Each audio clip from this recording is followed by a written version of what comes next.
This is an Oak Tree English video of the Rime of the Ancient Mariner by Samuel Taylor Coleridge.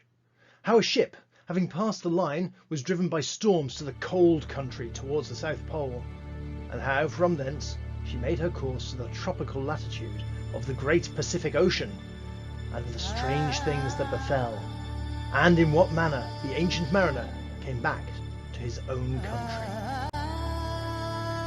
The Rime of the Ancient Mariner by Samuel Taylor Coleridge. It is an ancient mariner, and he stoppeth one of three. By thy long grey beard and glittering eye, now wherefore stopp'st thou me? The bridegroom's doors are opened wide, and I am next of kin. The guests are met, the feast is set, mayst hear the merry din. He holds him with his skinny hand. There was a ship, quoth he. Hold off, unhand me, grey-beard loon!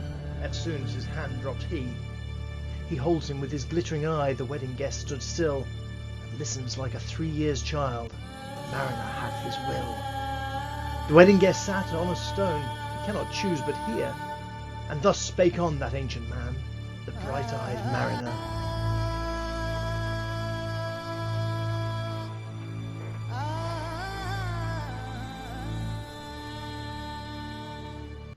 The ship was cheered, the harbour cleared, merrily did we drop, below the kirk, below the hill, below the lighthouse top. The sun came up upon the left, out of the sea came he, and he shone bright, and on the right went down into the sea. Higher and higher every day, till over the mast at noon. The wedding guest here beat his breast, for he heard the loud bassoon. The bride hath paced into the hall, red as a rose is she, nodding their heads before her go the merry minstrelsy. The wedding guest he beat his breast, yet he cannot choose but hear, and thus spake on that ancient man, the bright-eyed mariner.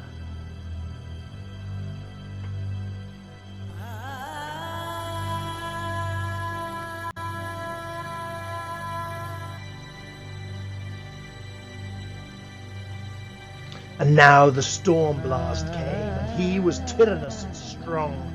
He struck with his o'ertaking wings, and chased us south along. With sloping masts and dipping prow, as who pursued with yell and blow, still treads the shadow of his foe, and forward bends his head. The ship drove fast, loud roared the blast, and southward aye we fled. And now there came both mist and snow, and it grew wondrous cold.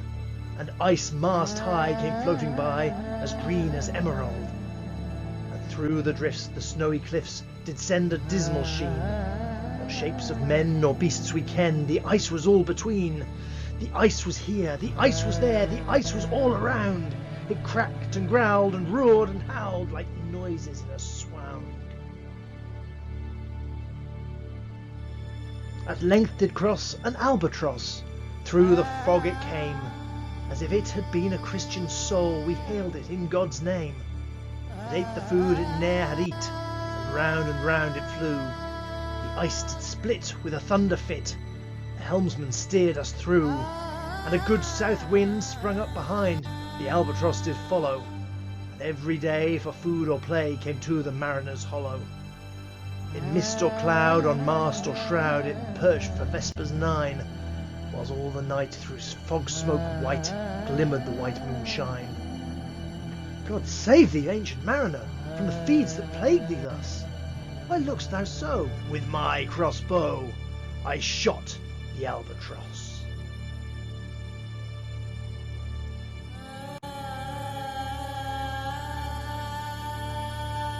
The sun now rose upon the right, out of the sea came he, still hid in mist, and on the left went down into the sea. And the good south wind still blew behind, but no sweet bird did follow, nor any day for food or play came to the mariner's hollow. And I had done a hellish thing, and it would work 'em woe, for all averred I had killed the bird that made the breeze to blow. Ah, wretch, said they, the bird to slay that made the breeze to blow. Nor dim nor red, like God's own head, the glorious sun uprist. And all averred I had killed the bird that brought the fog and mist. 'Twas right, they say, such birds to slay that bring the fog and mist. The fair breeze blew, the white foam flew, the furrow followed free. We were the first that ever burst into that silent sea. Down dropped the breeze, the sails dropped down. 'Twas sad as sad could be, and we did speak only to break the silence of the sea. All in a hot and copper sky, the bloody sun at noon, right up before the mast did stand, no bigger than the moon. Day after day, day after day, we stuck, nor breath nor motion, as idle as a painted ship upon a painted ocean. Water, water everywhere, and all the boards did shrink. Water, water everywhere, nor any drop to drink.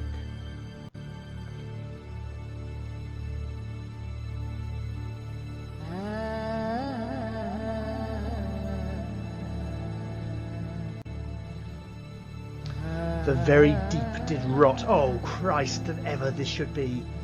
Yea, slimy things did crawl with legs upon the slimy sea. About, about in reel and rout, the death fires danced at night. The water, like a witch's oils, burnt green and blue and white. And some in dreams assured were of the spirit that plagued us so. 9 fathom deep he had followed us from the land of mist and snow. And every tongue through utter drought was withered at the root. We could not speak, no more than if we had been choked with soot. Ah, well a day, what evil looks had I from old and young. Instead of the cross, the albatross about my neck was hung.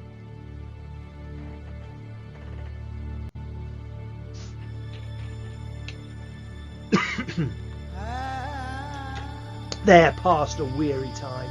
Each throat was parched and glazed, each eye a weary time, a weary time, how glazed each weary eye. When looking westward I beheld a something in the sky. At first it seemed a little speck, then it seemed a mist. It moved and moved, and took at last a certain shape I wist. A speck, a mist, a shape I wist. And still it neared and neared, as if it dodged a water sprite, it plunged and tacked and veered. With throats on slate, with black lips baked, we could not laugh nor wail. Through utter drought all dumb we stood. I bit my arm, I sucked the blood, and cried, "A sail! A sail!" With throats on slate, with black lips baked, agape they heard me call. Gramercy, they for joy did grin, and all at once their breath drew in, as they were drinking all. "See! See!" I cried, "she tacks no more, hither to work us weal. Without a breeze, without a tide, she steadies with upright keel." The western wave was all aflame, the day was well nigh done. Almost the western wave rested the broad bright sun, when that strange shape drove suddenly betwixt us and the sun. And straight the sun was flecked with bars. Heaven's mother, send us grace. As if through a dungeon grate he peered, with broad and burning face. Alas, thought I, and my heart beat loud, how fast she nears and nears. Are those her sails that glanced in the sun, like restless gossameres?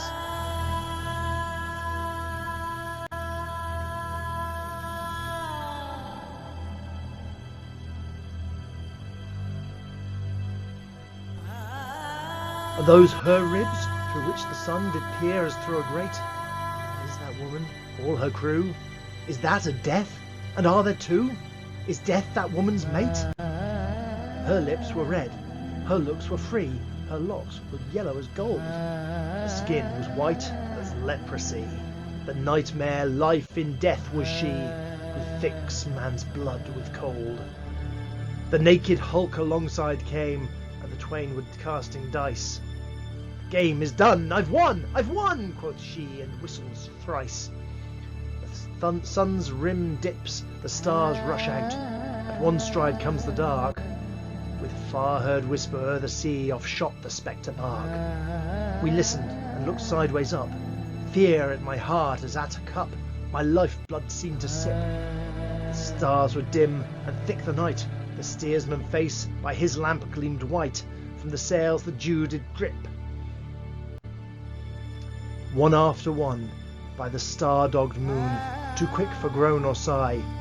Each turned his face with a ghastly pang, and cursed me with his eye. 4 times 50 men, and I heard nor sign nor groan. With heavy thump, a lifeless lump, they dropped down one by one. The souls did from their bodies fly, they fled to bliss or woe, and every soul it passed me by like the whiz of my crossbow.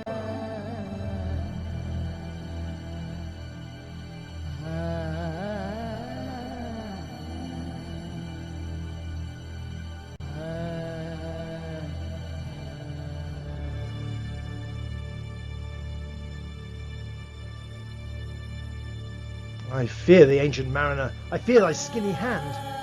Thou art long and lank and brown, as is the red sea sand. I fear thee, and thy glittering eye, and thy skinny hand so brown. Fear not, thou wedding guest, this body drop not down. Alone, alone, all alone, alone on a wide, wide sea, and never a saint took pity on my soul in agony. Many men so beautiful, and they all dead did lie, and 1,000 slimy things lived on, and so did I. I looked upon the rotting sea and drew my eyes away. I looked upon the rotting deck, and there the dead men lay.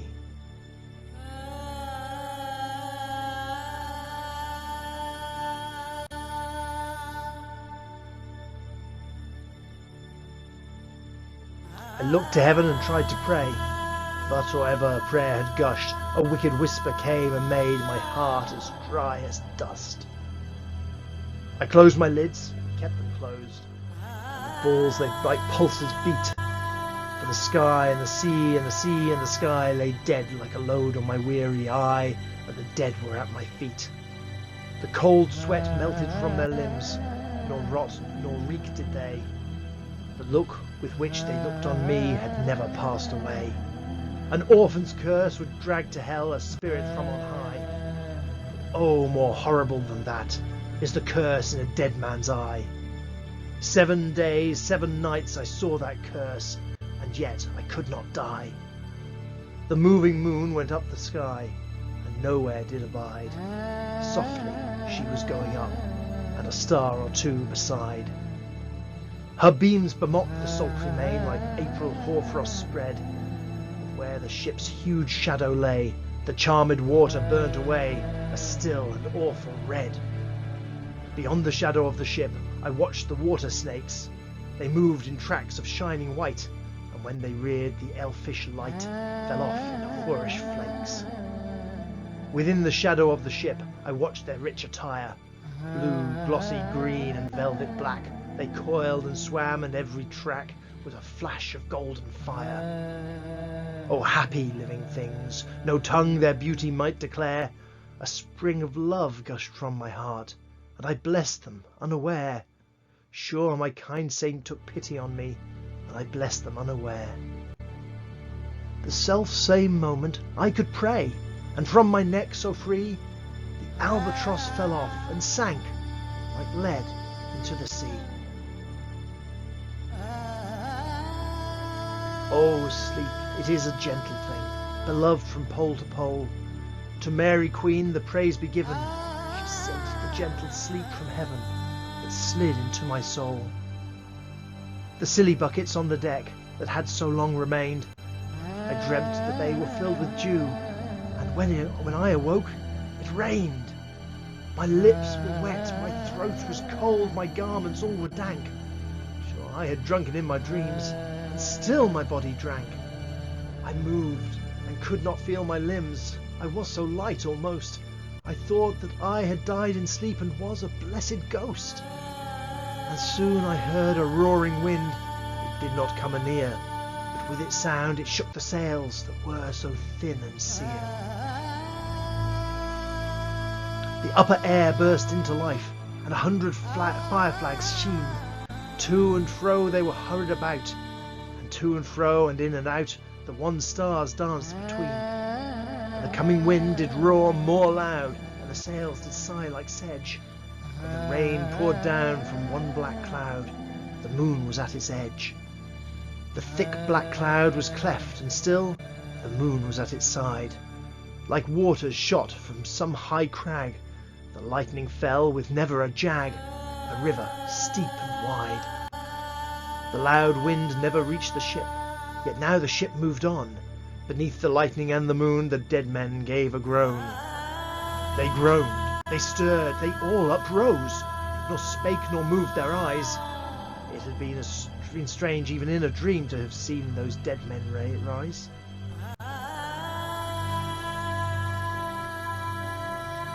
The helmsman steered, the ship moved on, yet never a breeze up blew.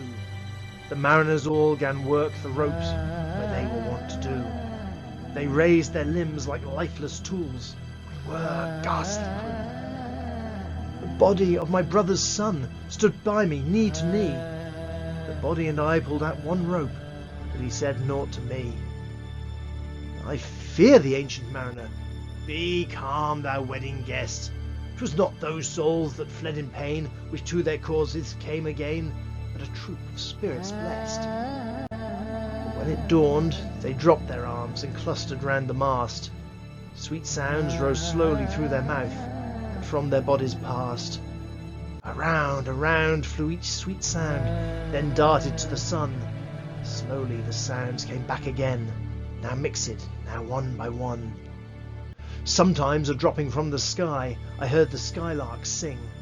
Sometimes all little birds that are, how they seem to fill the sea and air with their sweet jargoning. And now 'twas like all instruments, now like a lonely flute, and now it is an angel's song that makes the heavens be mute.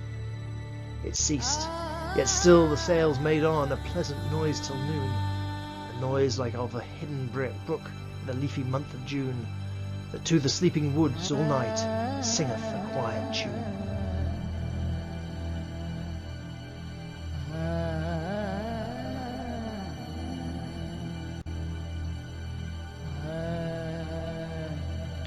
Till noon we quietly sailed on, yet never a breeze did breathe.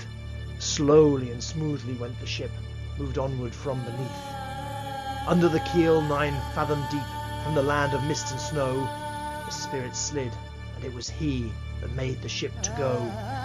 The sails at noon left off their tune, and the ship stood still also. The sun right up above the mast had fixed her to the ocean, but in a minute she gan stir with a short uneasy motion, backwards and forwards half her length, with a short uneasy motion.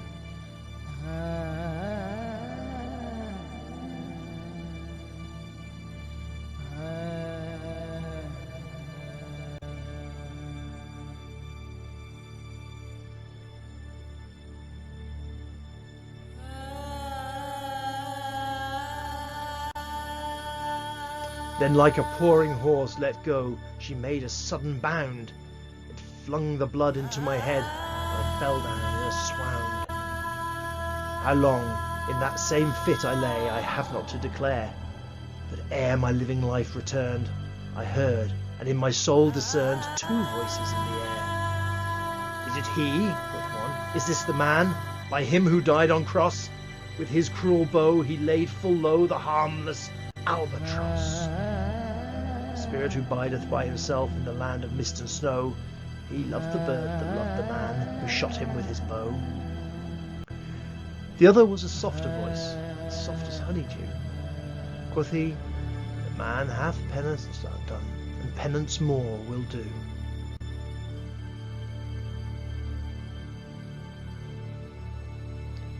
But tell me, speak again, thy soft response renewing. What makes that ship drive on so fast? What is the ocean doing? Still as a slave before his lord, the ocean hath no blast. His great bright eye most silently up to the moon is cast.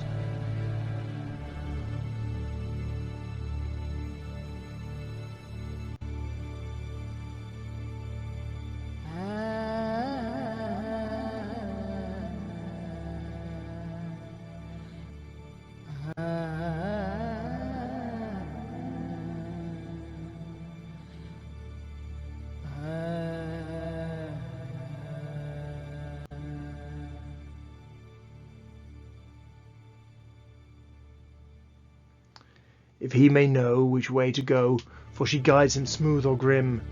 See, brother, see, how graciously she looketh down on him. And why drives on that ship so fast, without or wave or wind? The air is cut away before, and closes from behind. Fly, brother, fly, more high, or we shall be belated. For slow and slow that ship will go, when the mariner's trance is abated.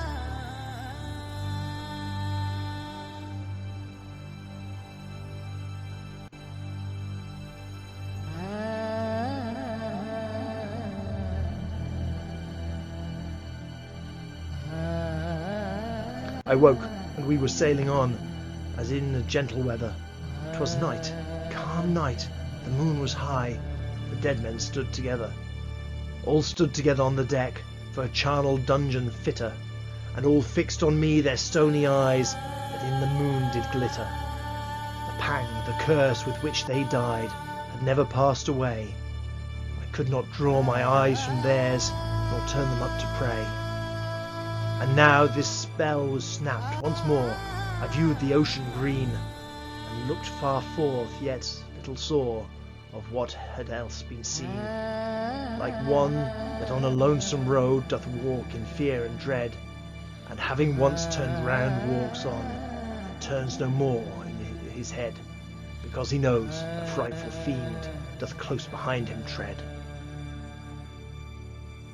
But soon there breathed a wind on me, nor sound nor motion made. Its path was not upon the sea, in ripple or in shade. It raised my hair, it fanned my cheek, like meadow gale of spring. It mingled strangely with my fears, yet it felt like a welcoming. Swiftly, swiftly flew the ship, yet she sailed softly too. Sweetly, sweetly blew the breeze, on me alone it blew. Oh, dream of joy, is this indeed the lighthouse top I see? Is this the hill? Is this the kirk? Is this mine own country? We drifted o'er the harbour bar, and I with sobs did pray, oh, let me be awake, my God, or let me sleep alway. The harbour bay was clear as glass, so smoothly it was strewn, and on the bay the moonlight on, it shone with the moon. The rock shone bright, the kirk no less, that stands above the rock. The moonlight steeped in silentness the steady weathercock, and the bay was white with silent light, still rising from the same. Full many shapes that shadows were, in crimson colours came. A little distance from the prow, those crimson shadows were. I turned my eyes upon the deck. O Christ, what saw I there? Each corse lay flat, lifeless and flat, and by the holy rood, a man all light, a seraph man, on every corse there stood. This seraph band each waved his hand, it was a heavenly sight. They stood as signals to the land, each one a lovely light.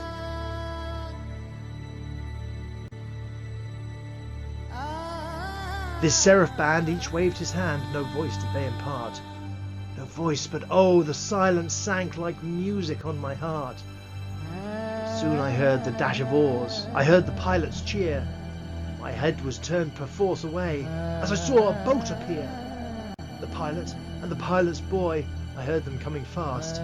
Dear Lord in heaven, it was a joy the dead men could not blast. I saw a third, I heard his voice, it is the hermit good. He singeth loud his godly hymns that he makes in the wood. He'll shrieve my soul, he'll wash away the albatross's blood.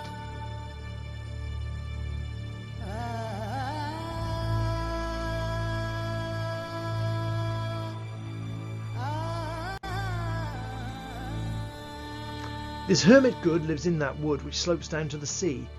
How loudly his sweet voice he rears. He loves to talk with mariners that come from a far country. He kneels at morn and noon and eve. He hath a cushion plump. It is the moss that wholly hides that rotten old oak stump. The skiff boat neared. I heard them talk. Why, this is strange, I trow. Where are those lights so many and fair that signal made but now?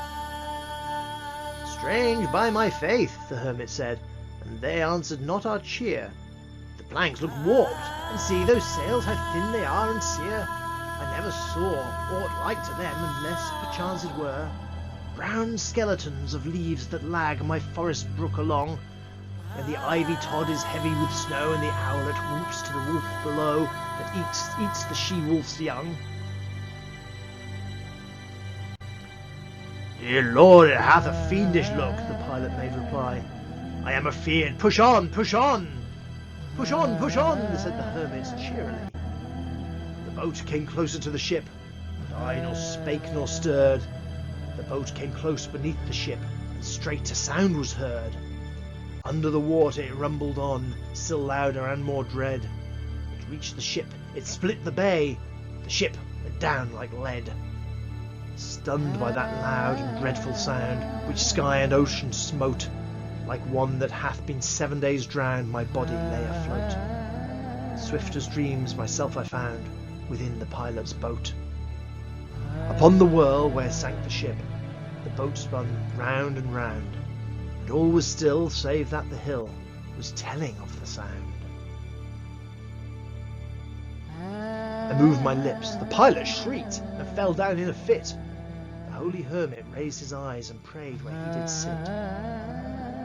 I took the oars, the pilot's boy, who now doth crazy go, laughed loud and long, and all the while his eyes went to and fro. Ha ha! Quoth he, full plain I see, the devil knows how to row. And now, all in my own country, I stood on the firm land. The hermit stepped forth from the boat, and scarcely he could stand. Oh, shrieve me, holy man! The hermit crossed his brow. Say quick, quoth he, I bid thee say, what manner of man art thou? Forthwith, this frame of mine was wrenched with woeful agony, which forced me to begin my tale, and then it left me free.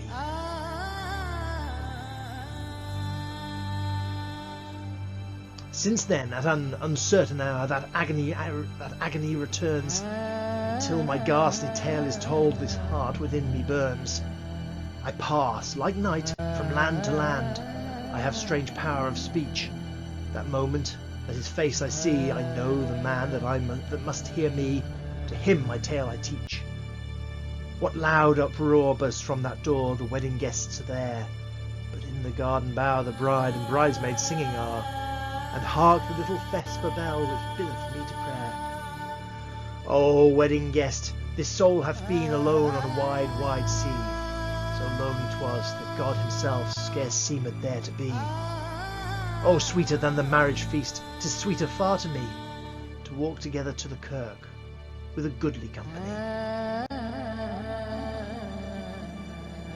To walk together to the kirk, and all together pray, while each to his great Father bends, old men and babes and loving friends, and youths and maidens gay. Farewell, farewell, but this I tell to thee, thou wedding guest. He prayeth well who loveth well, both man and bird and beast. He prayeth best who loveth best, in all things both great and small. For the dear God who loveth all, he made and loveth all. The mariner, whose eye is bright, whose beard with age is hoar, is gone, and now the wedding guest turned from the bridegroom's door. He went like one that hath been stunned, and is of sense forlorn. A sadder and a wiser man, he rose the morrowed morn.